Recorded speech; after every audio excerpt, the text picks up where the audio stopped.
दक्षिण सोलापूर तालुक्यातील लवंगी भंडारकवठे परिसरात भीमा नदीच्या पात्रात शासनाचे सर्व नियम धाब्यावर बसून अवैध आणि भरमसाठ वाळू उपसा सुरू आहे. नदी पात्रात थेट जेसीबी आणि पोकलँड उतरवून मोठ्या प्रमाणावर वाळू काढली जात असून हायवा ट्रकद्वारे बेहिशोब वाहतूक केली जात आहे. या प्रकारातून नेमका कोणाकोणाला लक्ष्मी दर्शन होत आहे असा सवाल उपस्थित होत असून महसूल प्रशासनाची भूमिका संशयास्पद ठरत आहे.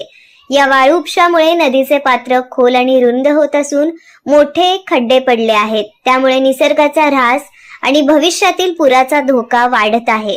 काही दिवसांपूर्वी पालकमंत्र्यांनी वाळू माफियांवर NPD अंतर्गत कारवाई केली होती. मग या प्रकरणातील मालमत्तांवरही तशीच कारवाई होणार का असा प्रश्न उपस्थित होत आहे.